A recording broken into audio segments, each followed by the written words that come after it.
and I'm recording this at the time of the new moon, which is coinciding with the Lunar New Year. And as we are progressing through our path of things getting better and better, I hope to contribute some new information. I know you've never heard this before because this is part of my system that I've been working on. And it's about healing and different energies in the body. And there's many different systems that work in our world. There are different systems and they all work to the degree that they are set up, okay? And what my work has been as a developer, a healer, an astrologer, a mystic, as a reincarnation of myself, picking up on work I've done before, is that, when we can trace a system, the components of a system, back to the origins of really where it's coming from, then we can use that system to support our purpose and our goals in our life. So I hope I can present everything here now in a way that's going to help you with where you are in your life, like whether you're reactive or you have a health goal or you have emotional problems or financial goals or whatever it is. There's so much power that available to certain systems that, depending on where that power is coming from, like where the machine, so to speak, the system is pulling that power, is going to determine how much wattage is being illuminated. And this is something that I'm doing with Astrology. So we're in the Chinese New Year, or the Tibetan New Year, Losar. It's new moon in Western astrology. It's just another new moon, even though I have personally had really intense experiences with the new moon in Aquarius, which is always beginning that celebration of Losar, Chinese New Year, like the Eastern New Year of the lunar calendar. And my question is always like, where is the tarot fitting into all this? So I want to eliminate superstitions about doing this, doing that, because, I've talked a lot about laws in the new moon class and what are the different laws and where they take us. And I want to show how these different laws can support our goals with whatever it is that we're doing. So, yes, we are we have just entered into the new year of the dragon. But I need to explain some things because it's what's called in the Eastern model, the Eastern systems, it's called the wood dragon. And I've always kind of had an issue personally because I've studied TCM, or Tibetan medicine and astrology, and also like TCM with my studies in kinesiology and even before. And I just studied it really in depth, but I've always had an issue with the 5-element system, even though I've had great respect for it because it really does work. But every year, as I have written for the past 12 years about the different animals in the Chinese zodiac, every year, every cycle has an element to it in the Chinese or the Eastern system. And I've had an issue with some of these so-called elements until I figured out that these are actually not elements at all. The translation is wrong, okay? So this is very interesting if you think about it, because we have to think about, once again, where are these things coming from and what's going on. So I want to wish everybody happy New Year again of the dragon. And we have something called cosmologies and calendars. All right, cosmologies and calendars. Okay, so calendars are systems for organizing. I have to remove myself here, like, because you cannot see the whole slide, but calendars have been created by humans, okay? And they are systems in and of themselves for organizing social, religious, commercial, administrative, purposes. And calendars, they reflect several things: the cultural, the historical practices of civilizations, okay? So cosmologies and calendars, there are many for different cults and cultures. So the types of calendars that exist are based on these different commemorations. And then there are calendars that are based more on astronomical or seasonal systems. So for example, you see here we have solar calendars and lunar calendars and something called solar lunar or like loony solar calendars. Now basically this is just all about calculating time. It's about measuring time. And when you measure time, you also measure space. So we have the Gregorian or the solar calendar, and we know this is really like used in our Western world,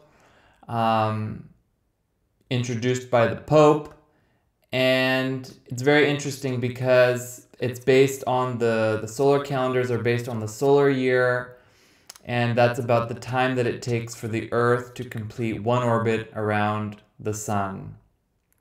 And this type of calendar usually keeps in sync with the seasons. And like I said, the examples are the Gregorian calendar, the Julian calendar, which came before, Caesar brought in good old July. Hello, July. Even the Persian calendar. And I mean, when I'm doing birth chart readings, for example, and you have to convert, sometimes people are born and it's documented under a certain calendar, like for example the Persian calendar, and you have to convert it so that you can calculate how the planets are being placed. I mean, the whole, I say this all the time to Aurelia, it's like the whole subject of birth and birth time is healing in and of itself. I can't even tell you how many times, like, working with people and they have to figure out when is their birth time. It can be quite traumatic. It's a very sensitive subject with a lot of people because it's like, well, my mom said this, but the doctor says that, and it was this calendar, and we don't know what it was, and then it's like, and then I've even had situations where it's like, it's not even my parents, and they didn't know, okay? So it's a really, really interesting concept of time and measuring it. And then we have lunar calendars, and these are based on the phases of the moon. And so each month is traditionally beginning with the new moon. So a lunar year is shorter than a solar year by about 11 days, okay? And then this is like the Islamic calendar, for example. And then we have the lunisolar calendar. And this is sometimes used interchangeably with well, in case you're wondering, I have to set up the context before I can talk about the dragon. So I have to talk about all of this because, just in case you're wondering, I want to just address this. When I was preparing the information for this wood dragon, and like I said, I had written about the dragon 12 years ago now, and I was going through it, and I was, like I said, I'm having trouble with really working with this wood element thing. And I thought, oh my God, I have to explain now what I've been teaching in Astrology, for those of you who have been to some of my Astrology classes. But now I have to really bring it out and explain it a bit more. And so this is why I have to explain how we measure time so that you can understand what this means going forward. So just don't worry, I'm going to get into the dragon, but I have to talk about the whole cosmology and the calendar system so that it makes sense. Okay, So then we have the lunisolar calendars, and they are a combination of the solar and the lunar. And it's kind of like, it's combining the lunar months with a kind of, it's an interesting calculation, but it always is bringing it into alignment with the solar year. And then, for example, we have bigger cycles, which is what's interesting for us is the Tibetan 60-year cycle. So there's the days, the months, the years, the decades, the seasons, the decades, and then we have 60-year cycles and even longer cycles. And when I was studying Tibetan astrology and learning about the 60-year cycle, it's very interesting because it's influencing a lot of the cultural and the spiritual practices in Tibet. And the cycle is interconnecting with the elements and the animals. With each year is represented by a different combination. Like I said, for example, the wood dragon, or the water rabbit, or the fire bird. So the cycle, it always reflects like a very deep connection with the natural rhythms and astrology, which is a system in and of itself. And it's intense because now we need to kind of figure out what's going on here. The point is, you guys, that we humans, we have and we continue to define time and to define the time of our lives. And these definitions are laws. And we abide by the laws of time that we adhere to, depending on which calendar we go by.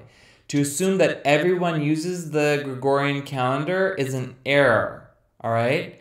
Now, the first sentence in my book, Zodiac Hacks, is addressing this, that the Gregorian calendar is flawed, and this is why we need to hack it. Because when we abide to laws that we're not really aware of where they're coming from, why they're in effect, such as daylight savings, but we abide by it, we kind of go into that prison of time.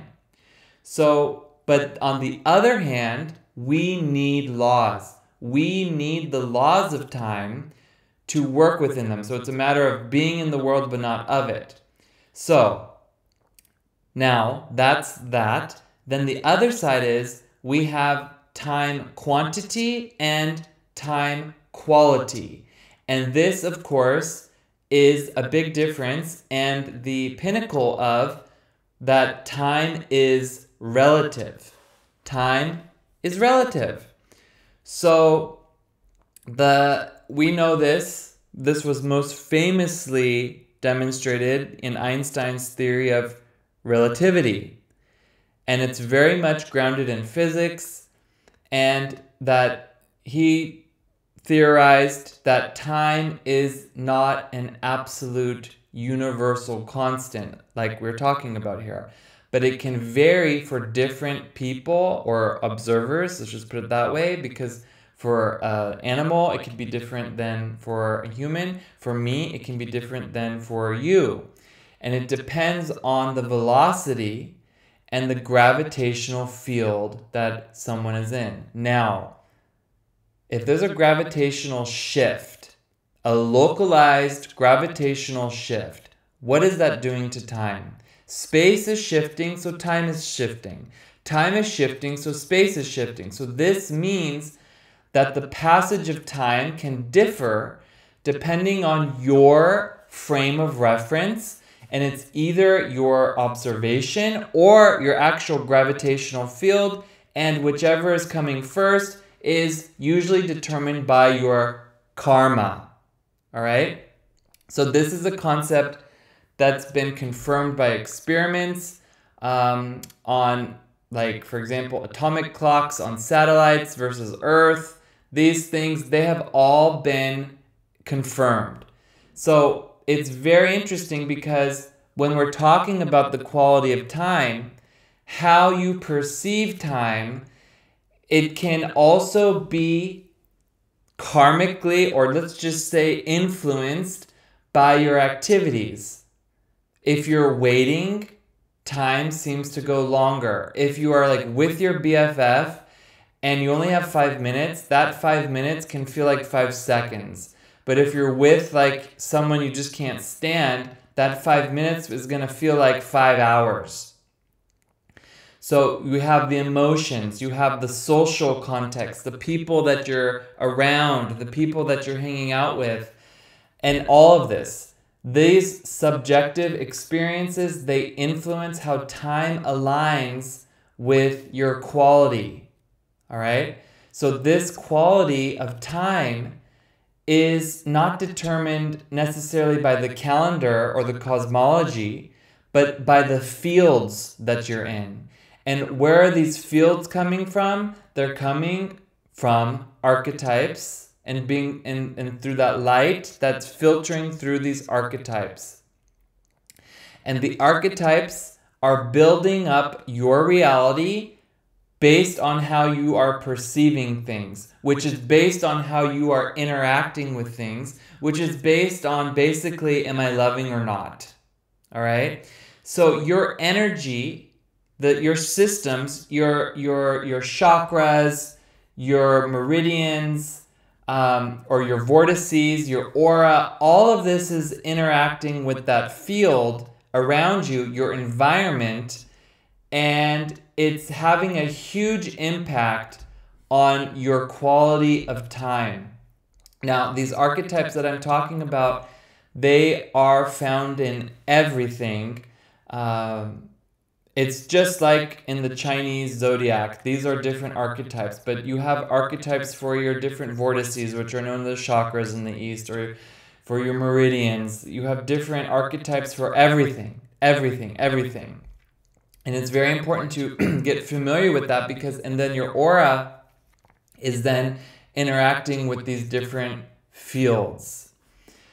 For example, my question to you is, what is your system that you are abiding by? What is the system? These are the laws that then you choose to abide by.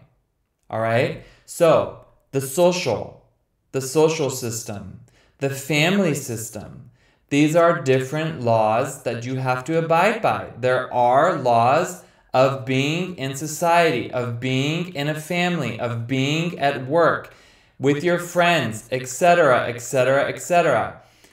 Now, if you are socially scrolling, what is that doing to your field? Family karma, what is that doing to your field? Work and money, once again, I don't need to say it, but I will. What is that doing to your field? People and friends, influencers. Okay, the greatest pandemic. So, whatever you adhere to is the rules that you'll need to follow. And that's how it goes. That's how it goes. It's really quite simple. The chosen or the accepted rules or those laws, they create a framework for like that kind of guides your behavior, your decisions, how the energy flows, what you're attracted to, what's attracted to you, what you believe about yourself, even what you're not aware of what you believe about yourself. That is what's going to render and determine the quality and the quantity of your time. So this is about the development of strategies for solving problems, like when we're working with the archetypes to kind of undo this. And this is very much connected to the dragon, by the way, like you'll see in the second part. But this framework also influences how we and societies are defining success, how we are handling conflicts, and how we are going about achieving our goals, right? And what is our purpose? So ultimately, the rules that you choose to follow, whatever it is, social, family, work, etc., they will reflect and shape simultaneously your identity, your health, your reality, your relationships, and eventually like the structure of your society that you live in. So that is up to you. The other side is that we are all subjected to greater laws. For example, nature. Why? Because it's divine. And the thing is, like, as intelligent as we become, and with all the technology that we have created and are working with, we still don't know everything about nature. But what we do know is that it's made up of elements. And when we trace back some of the first records of these elements, things get very interesting. Very, very interesting. And in Eastern medicine, they've done a very good job at tracing back these elements and where they're coming from. Hold the thought though, okay? Hold the thought. Now, I'm like the guy who like saw the movie and I'm showing you the movie for the first time, but I already saw it. I'm like, pay attention to this. It'll be important for later. Now, everything has a consciousness. Everything has a cosmic code within it. And when we can read that code, it's like we're understanding that there's a divine intelligence within it. And that code is made up of an archetype or an alphabet of archetypes. An alphabet of archetypes. And these archetypes, they have many faces and have been dubbed into many cultures and languages throughout time. Ancient cultures have interpreted these natural laws and these elements within a very high context, you could even say a spiritual context, that is able to bridge the gap between physical and metaphysical and thereby improve the quality of time. Now, one of these languages of archetypes, which has been systemized into a medicine and a cosmology, and even a calendar, is the Chinese calendar or the Eastern systems, okay? That we see here. Now,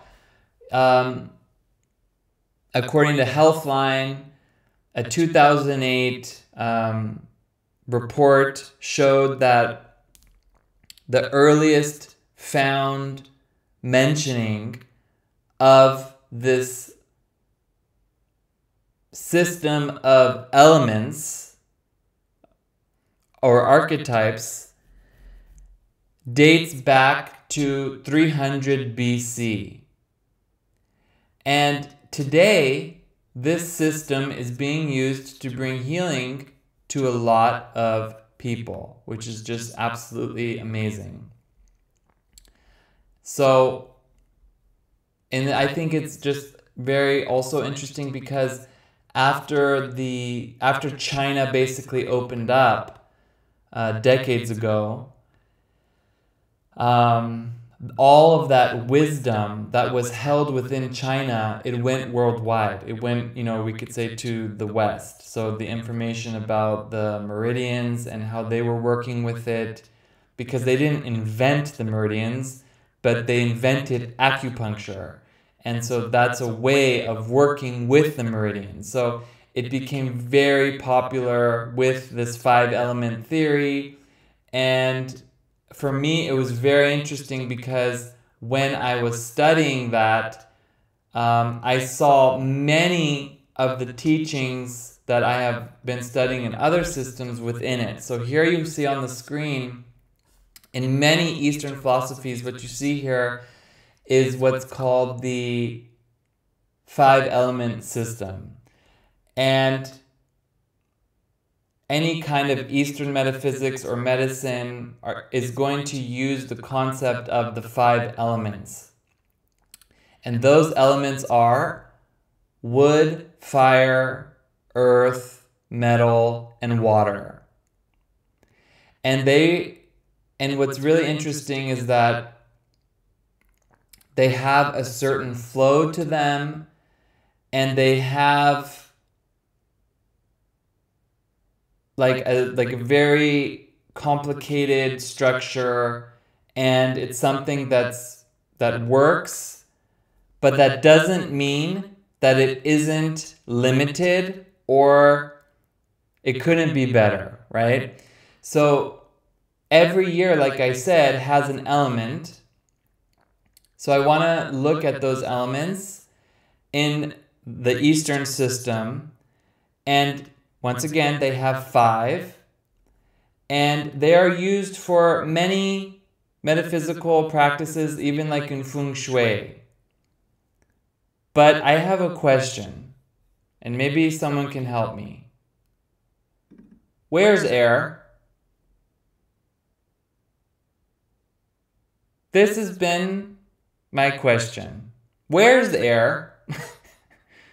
I mean, you know, where is it? And I've gotten a lot of different answers, like, oh, it's the combination of this and that and the other thing. But don't worry, because what I'm presenting now is I've astrologied it. I've astrologied it. The thing is, when you really study the elements, what I have realized, and even also, the 5 elements are not elements. They're not elements. If you study it, it's like they even tell you that. It's because they're not elements. You have to read the fine print. We say element, and then we think it's an element, but it's not. It's a mistranslation from the original text. It's and thereby a misrepresentation. It's been taught like this, like, you know, so many times. But the thing is that element is not the right word. When you say element, you think of like this big divine thing, like element. It's the basis of everything. It's not. Element is not the right word. Elements are the things that have created the world, and we've learned that in ancient texts such as the Book of Formation. The 5 elements of wood, fire, earth, water, and metal, okay, I say this in quotes, right? What they are more like dynamic agents of change, and they are a symbol for different phases in the Eastern systems. And there's no good element, there's no bad element, it's just describing how it interacts with different things in the Eastern cosmologies. That's all it is. That's all it is. And once again, it works. Any healing system or metaphysical system that uses it, it works. But once again, not without its limitations. So these interactions, they can be very harmonious, they can be neutral, they can be discordant, but the elements, it has a very, very, very complex system, and at times it's really, in my experience, it's just not straightforward. But the thing is like you can have, the same way you can have an iPhone or you can have an Android, there's another way to understand like the cosmos within you and around you. But I need to tell you guys that the 5 elements are not literally elements, and this is not the right word. They are only they're agents. They represent the dynamic principles of, I guess you would say, transformation or change. Like kind of just describing how energy can move in that system. So that's the first thing there. All right. Now the question is, how did this come to be? Because if you go back even further, there's a system that predates all of this Eastern cosmology and wisdom that, once again, remember, is from 300 BC. There is a system that we work with in zodiac hacks even, and it's the source of all of this. All of this. And this system is the 22 archetypes.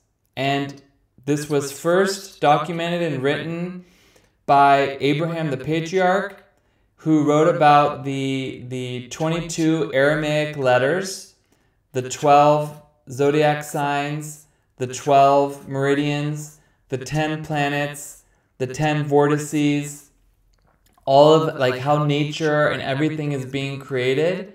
And it's based off the elements. And I've taught about this in Zodiac Hacks University on the 4 primordial elements. So tracing it back, tracing back from the 5 elements in the Eastern systems, just switching the operating system here, we can see how things... Okay, wait, hold on. Let me explain something else really quick. The teachings of Abraham, I've taught this in my astrology class. I just realized I have to mention that his teachings, they went east, okay? Like there was obviously, and it went west, east and west. So there was a little bit of things getting lost in translation or getting dubbed and getting localized. It's very interesting because even in marketing, if you have an advertisement in the States for a product, you have to localize it for another country, which means you might have to completely change the ad. And this is what happens. This is what happens. And then that creates different laws and different rules. So with the 4 elements that far precedes the wisdom and the great profound wisdom of the 5 elements, with the 4 elements, we understand here something called the process of creation, which is the process of creating life. So it's about bringing things together. And let me just see. Where did it go? Here it is. The 4 primordial elements: fire, air, water, and earth. Okay? And I'm going to explain how it's all getting broken down. But it's about bringing things together and creating something greater than the individual parts. Like the synergies away, like I just realized. But I have to say, there is no 5th element here. Now, this is one of my most favorite movies of all time, The 5th Element. But, once again, it's not the right word. It's not an element. You could say, when people say space is an element, no, it's not. It's not. Love, also, it's not an element. When these 4 elements are balanced and they're coming together, that it's almost unspeakable to talk about what is created when that happens within your body, like even with your hormones or your energies or with your reality. It's almost impossible to describe the immense, infinite force that's being revealed when they are balanced. So the thing is like it's about union and bringing the elements together, not bringing them apart. And because we have become such experts as a society in separation, it's very important to understand how to balance the elements. Because when the elements are out of balance, we are creating a disconnection. We create death and a separation. So there's not one thing or a non-thing in this world that doesn't have the 4 primordial elements within it. And this is why it's really important we want to understand where these systems that are coming after this are coming from and trace it back, because this can make it more powerful so that we can hack these different laws of time, these different calendars that kind of come in these huge waves. They come in these really huge waves. So when these elements, when they are in harmony, life is created. And I have a class on the primordial elements that you should probably take. It's on the platform of Zodiac Hacks, and it's an amazing journey that you can do understanding these elements in depth. But I think what I want to say to this is that within every point in space, the 4 elements are manifesting. And each one of these elements has an expression. And they have 3 expressions, actually. Right, left, and center. And we see this also like from the Tree of Life.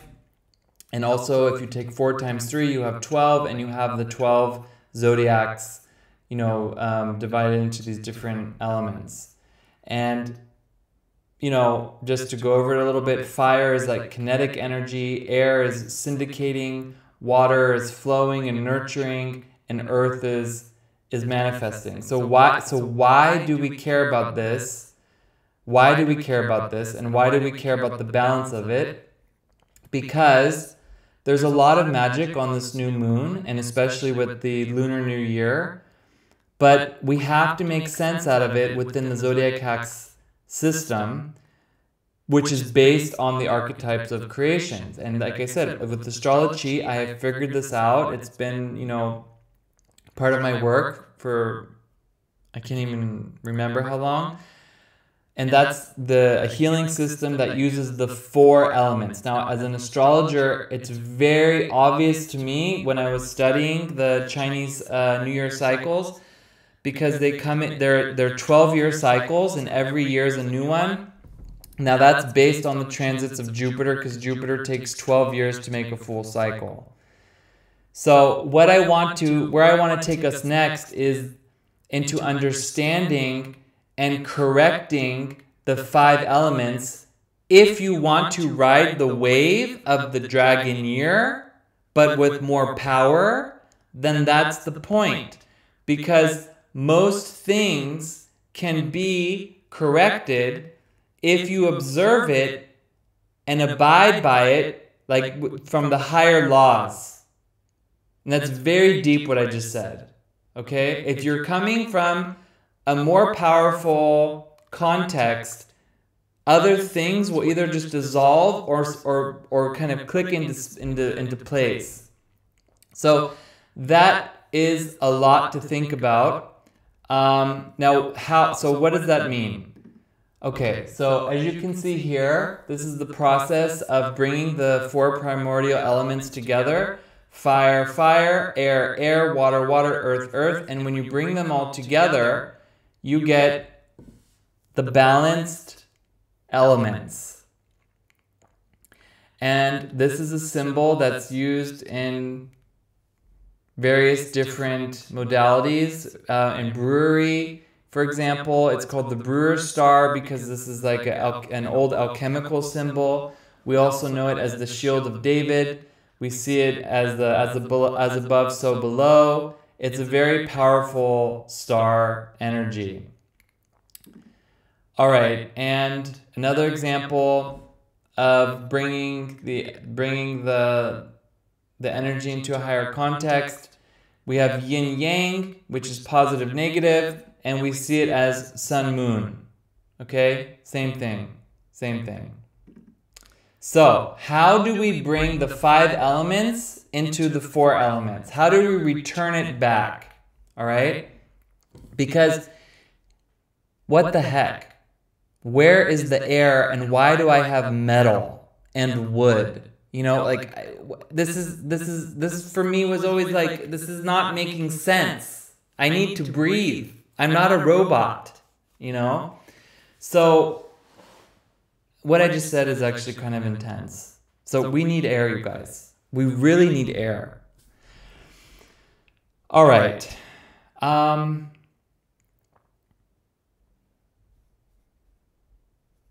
want to just gather myself for a second.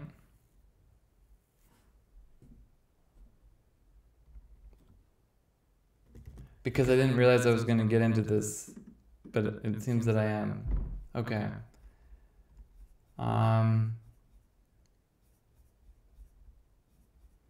You guys are in for a treat. All right, so... Okay, this I just have to... Awesome possum. Let me see.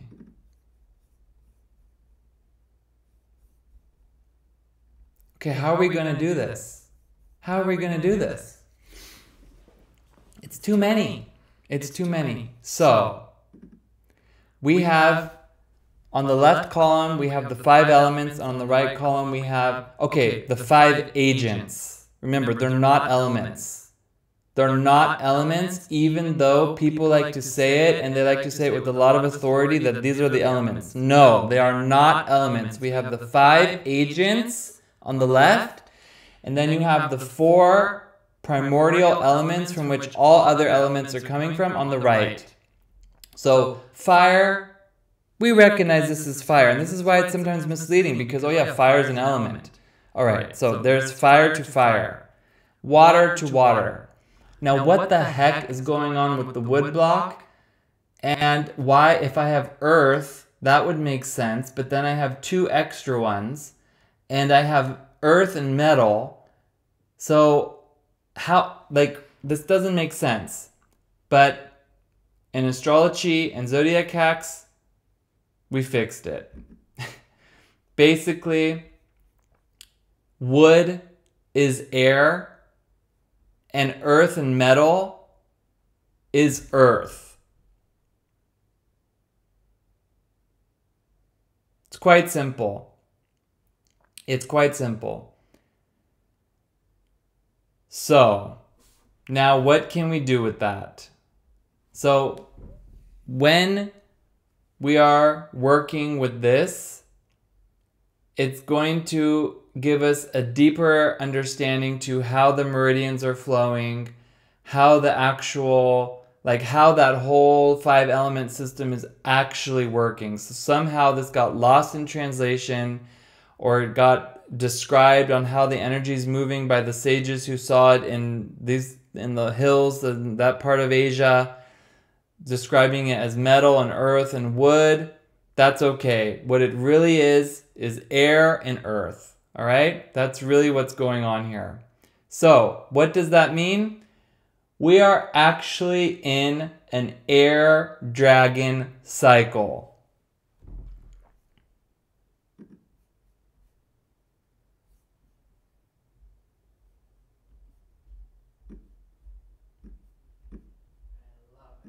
We are in an air dragon cycle. So, hello everybody, and welcome to the air dragon.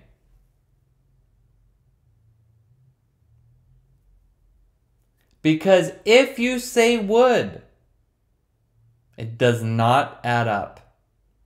It doesn't add up. So, but first, before I get into that, I want to talk about the dragon himself. Let's talk about the dragon. And I don't want to go into all the zodiac counterparts from Eastern and Central, but we need to understand the dragon in zodiac hacks. So, the dragon, if some of you guys have ever studied or remember the classes about the nodes. In astrology, the nodes are referred to the dragon's head and the dragon's tail. So The whole dragon year is about spiritual growth and karmic evolution. So the dragon, there are many different dragons in many different, almost every culture has a dragon. There's like the medieval dragons of Europe, the Asian dragons, the dragons out of UK. I mean, dragons everywhere. The different kinds of dragons. But the dragon is a very powerful symbol that is showing the journey of our soul through duality, through the duality of the moon. So once again, the Lunar New Year is very intense now. So you have the North Node where you're going, the South Node where you're coming from. And the dragon holds within its tail the accumulated wisdom, the talents, the challenges from our past lives.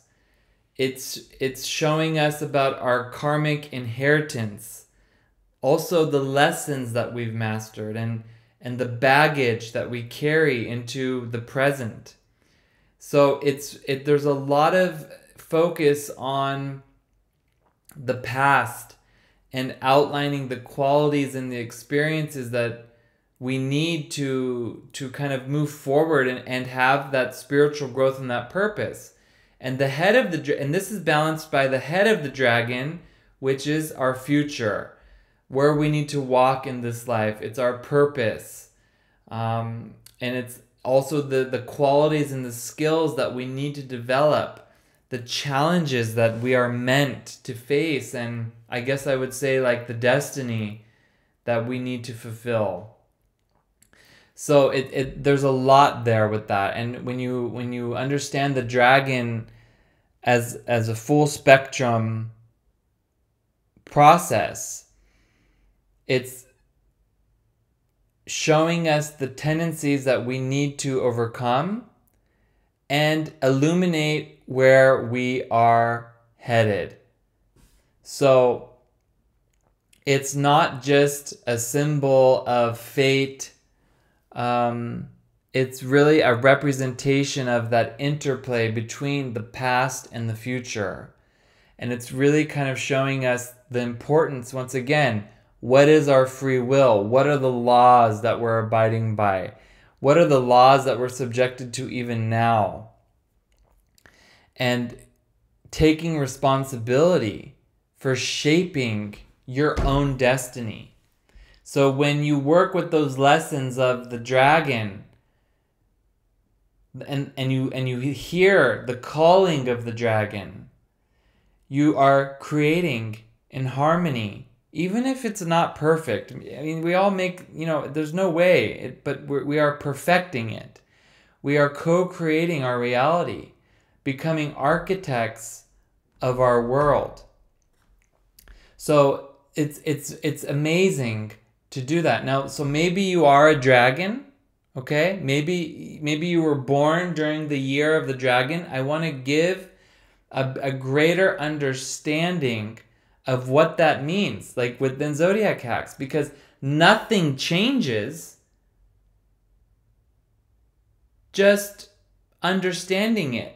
Like it's like watching a movie for the second time. There's more things that you see.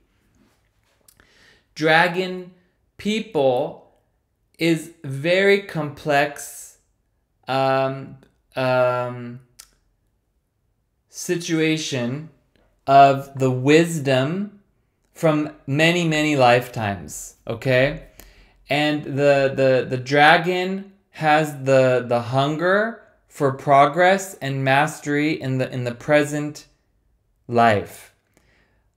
A lot of dragon people, like, they want to master something, okay? And these people, they have a very deep, almost silent understanding of their karma, okay? And it can manifest as like this inner wisdom and kind of like this sense of, oh, I've been here before. Okay? I've been here before. This is the dragon people. And the thing that really drives a dragon is that desire to move beyond past achievements, which is intense, can be quite difficult, because I did all of this, and so I feel like I'm so accomplished. I don't need to do more. Okay? And that's on one side. The other side is to evolve beyond not only the achievements of the past, but also the limitations.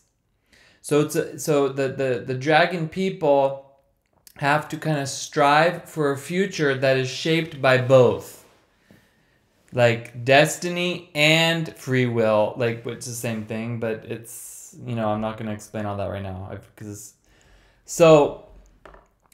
the dragon has a lot of insight into the past and also like this mastery, and it's about learning how to do things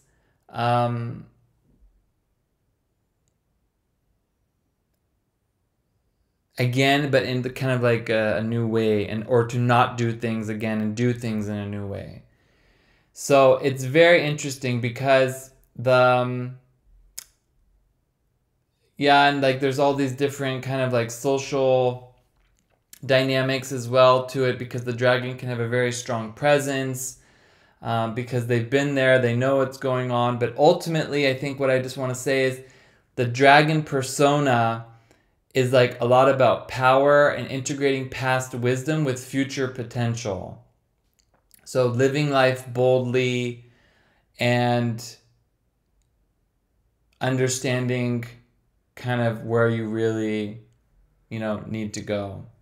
Now, what is the year of the dragon? How is it influencing all of us? So the dragon year, it's significant transformation. We have to really kind of find new possibilities. We have to evolve. The lessons of the past, we have to move towards the future. Wait, there it is. Okay, there he is. It's karmic lessons and healing. The whole year is about understanding, resolving those karmic patterns. You're going to find yourself facing situations that are mirroring past experiences, offering opportunities for healing and closure. It's really a chance to address the baggage that is hindering your progress, and it's allowing you to kind of grow. It's about your destiny, your development, your purpose. What is your direction? Because like I said in the new moon class, if you're not aware of your purpose, the laws will not help you. You have to become aware of what it is that you're here to do, and then find those laws that support that. So there's leadership, self-realization, mastery, also challenges and opposition. There's a lot of spiritual evolution. The whole dragon year is about using the wisdom that you've accumulated and going forward. Destiny calls. Now, what is the air about? What is the air about? Okay? What is the air? Well, you guys, this is what the wood dragon is really about. It's an air dragon. So, this is about, air is the second of the primordial elements, and it has a lot of mental energy, and it moves horizontally, okay? And it's about balancing different aspects of existence. It's intellect, logic, reason, it's movement, and it's causing things to shift It's causing things to shift. It's also connection without intimacy. Air wants to connect, but it's not intimate. I heard a nice quote the other day. I can't remember now what it was. It's like, oh yeah. It's like someone said, we're close, but we're not intimate. Like, meaning you don't really know, you don't really know the other person. It's just like, it's an idea. It's a mental thing, okay? It's it's not deep. It's not really engaging. It's just like a mental thing going on. This is the air also, you know, the air dragon, the air element. It does not go deep, but it covers a lot of ground. It covers a lot of ground. So it's about seeking the truth, cutting through ignorance. It's connected to the Ace of Swords. It's about all of these things as well. So air is about bridging that gap between the emotions and the intellect. And it takes you to the emotions, but it doesn't really touch upon it. So now, what does this mean for the air dragon, the era of air dragon? What does this mean for the year for us? What do we need to do? What's going on here with this? Well, it's about intellectual development, ideas, communication, logic, understanding. They are playing key roles in navigating life's challenges and opportunities. You will not learn about this if you study the wood dragon. I'm telling you right now. Maybe like a little bit, but this is showing you. You take it back to the source, then you really understand what's going on here. And this is also what I'm doing in my healings. When I work with meridians and so-called chakras, I'm not using these Eastern models. I'm using the, you know, where it's actually coming from, the 22 archetypes. So this is just showing you an example. This period, you guys, we are going to have enhanced communication, enhanced connection. The air, as it influences the dragon, is bringing an emphasis on communication and social interaction, sharing knowledge, ideas, wisdom, fostering connections that are intellectually stimulating. There's going to be a lot of movements in education, in the intellect, social. There's going to be you can count on it. There's going to be a lot of movement. There's going to be an objective pursuit of truth, okay? You guys, we can purify the air by working with the air dragon. Send your air dragon out to clean the air. We need it. We all have to be like air purifiers. It's about clarity, all of it. All of it, all of it, all of it. Liberation from past limitations. The air is moving the dragon, transforming the potential and facilitating liberation from past limitations, past karmic cycles. It wants to emancipate our minds from outdated beliefs, patterns, aka getting out of the box. Did I prepare it properly or not? There's going to be expansion, learning, and exploration, and a lot of harnessing the power of the intellect, communication, movement towards transformative goals. It's a really intense, rich time for learning and shaping the future as we are releasing the past, rising above the mundane, seeking truth. And just like for an example, what happened in previous air dragon years? A lot has happened. Throughout history, air dragon years have been catalysts for change with technology, political movements, society, cultural renaissances. There's been a lot going on and a lot of things that we can expect also going throughout the year. Air dragon years are about technological, intellectual breakthroughs. In 1844, Samuel Morse, first telegraph message, was a landmark in technology. Okay? We can anticipate something like this year. Digital communication, more artificial intelligence. How are we integrating with that? Renewable energy solutions, things we can't even think about right now. In 1964, we had the Civil Rights Act. Okay? It was a huge milestone in the fight for equality. We could see the emergence of influential political movements, like global cooperation. Also in 64, we had the British invasion. My goodness, it completely reshaped the whole global music scene. It was cultural evolution or revolution. We could have a new era of cultural, artistic expression. And so I think this is really, we can bear witness to a heightened global focus of true sustainability and really understanding how we purify the air with our speech, with our minds, by purifying ourselves. And really, it's like, I promise it's going to be really good and profound if we are growing and we are letting go of the past, progressing forward, and moving forward with that air dragon energy and with that whole spectrum of energy that's available. Okay, you guys, I think I'm going to end it there. This was truly remarkable and amazing.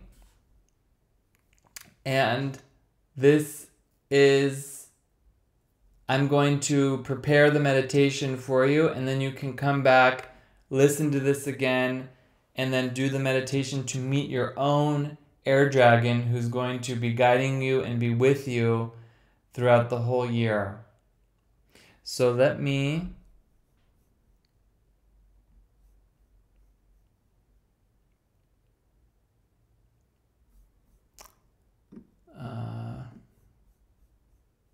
oh, I can't. I think I can do it here. I thought I could. Okay, I'll just fix it later. Any questions before I let you guys go?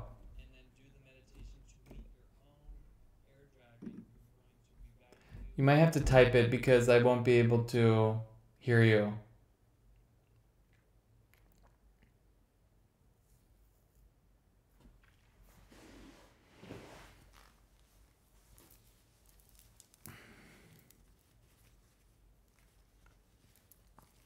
Yeah, thank you so much. I feel the truth. I'm just reading some of the comments.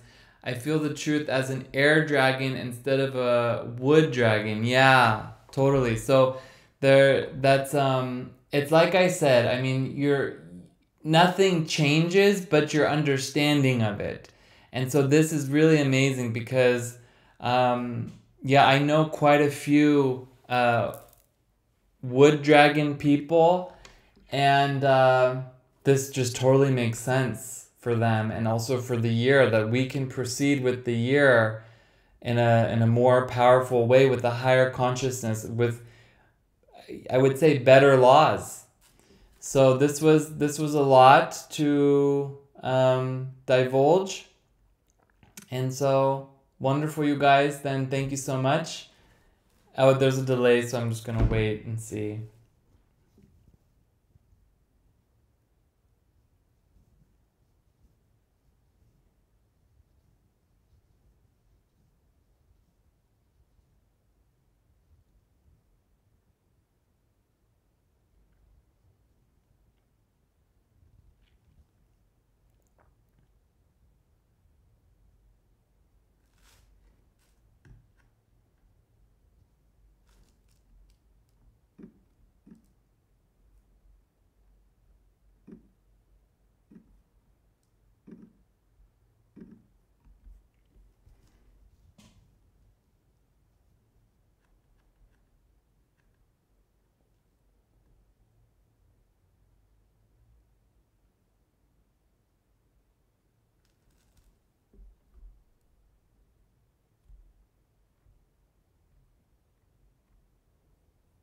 Okay.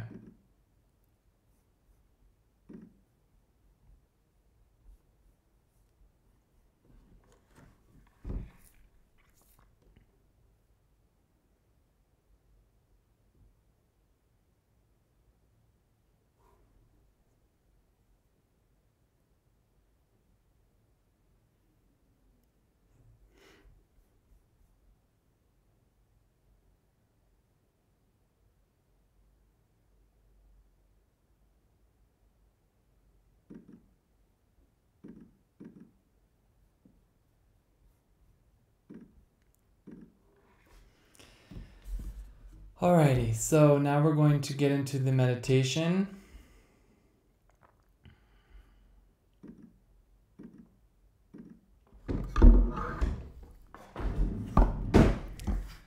So I want you to just get into a meditative state of mind. You're going to meet your air dragon now. We all have our own air dragon totem. And with this guided visualization, you're going to meet your personal air dragon totem, who's going to guide you and teach you over the air dragon year. So I want you to sit down at a quiet place and close your eyes. Relax your arms and inhale the new year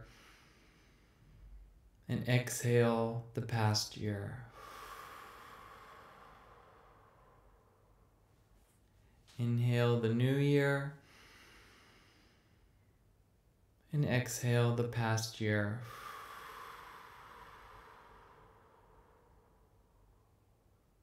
Inhale the new year and exhale the past year.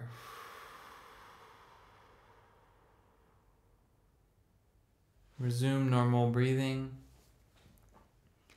and imagine on every exhalation you're letting go of the past year. Only lessons integrated will remain.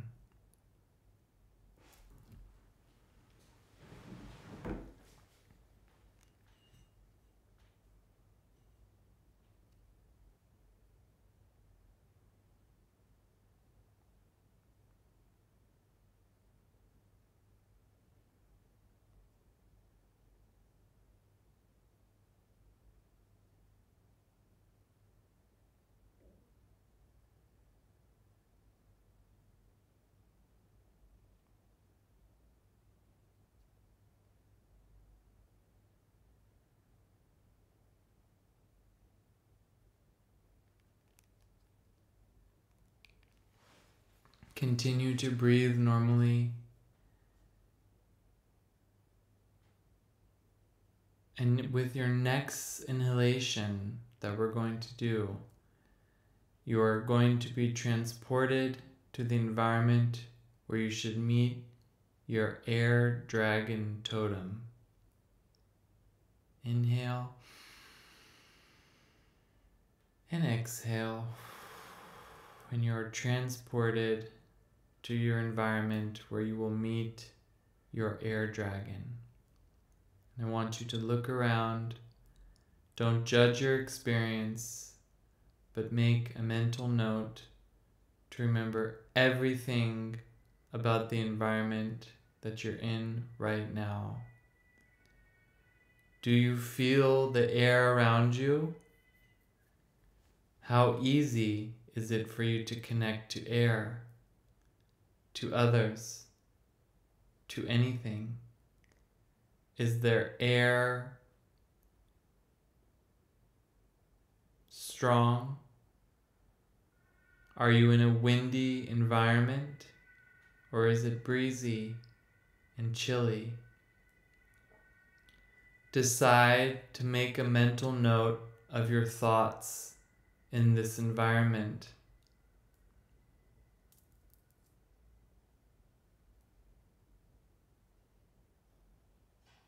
All of a sudden, you feel a gust. What is this? What is this sound?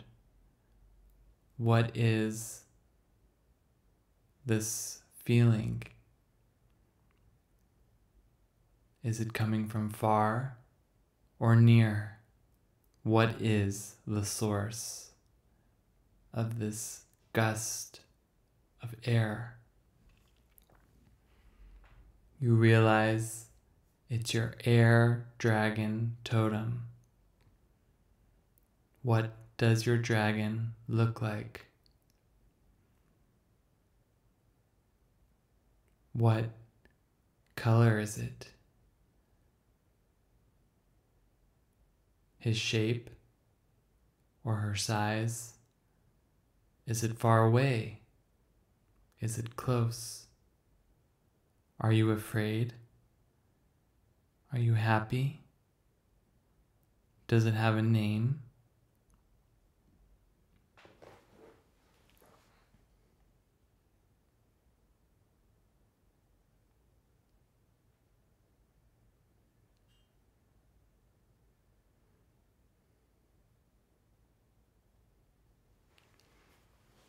Now notice how the dragon moves through the environment connected to the flow of life. Allow the dragon to give you luck from the endless flow of life. And now you ask your dragon if there's any message it wants to give you, whether in words or symbolism.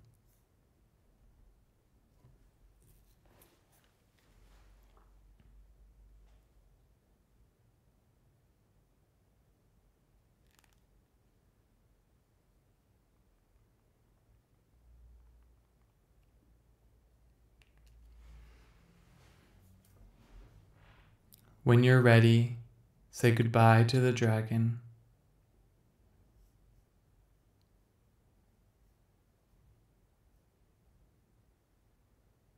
Finish your goodbyes in 3, 2, 1. Now slowly bring your focus back to the room, then to your body, and open your eyes.